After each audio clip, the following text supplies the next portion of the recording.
नमस्कार, स्वागत है आपका आईसी न्यूज में। मैं हूं आपके साथ शालिनी। आइए बढ़ते हैं आज की बड़ी खबर की ओर।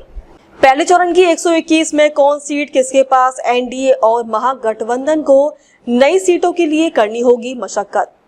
बिहार विधानसभा चुनाव का ऐलान होते ही सभी पार्टियां और दोनों प्रमुख गठबंधन अपनी रणनीति को अंतिम रूप देने में जुटे हैं। दोनों हर चरण के लिए अलग अलग तैयारियां शुरू कर दी गई हैं। पहले चरण में जिन 121 सीटों पर चुनाव है, वहां पर दोनों ही गठबंधनों एनडीए और महागठबंधनों को अपनी सीटें बचाने और नई सीटें जोड़ने में पसीना बहाना होगा। 2020 के चुनाव में इन सीटों पर कांटे की टक्कर हुई थी। पहले चरण में जिन 121 सीटों पर मतदान होने हैं, जिनमें 59 पर एनडीए तो 61 पर महागठबंधन की जीत पिछले चुनाव में हुई थी। वहीं एक सीट बेगूसराय की मटिहानी पर लोजपा विजयी हुई थी। हालांकि बाद में लोजपा के विधायक भी जदयू में शामिल हो गए।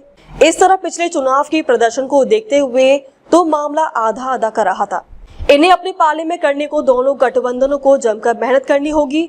इस पर प्रशांत किशोर का हस्तक्षेप किस तरह का सामने आता है और दोनों गठबंधनों को कैसे प्रभावित करता है, यह भी मायने रखेगा। 2020 विधानसभा के चुनाव के पहले चरण में 71, दूसरे में 94 और तीसरे चरण में 78 सीटों में चुनाव हुए थे।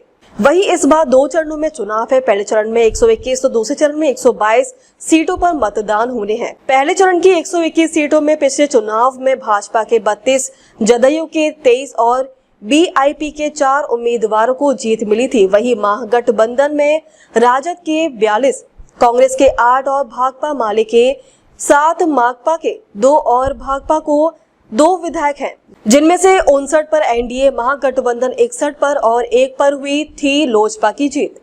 अब तक के लिए बस इतना ही। फिर होगी आपसे मुलाकात, तब तक के लिए नमस्कार और देखते रहिए आईसी न्यूज।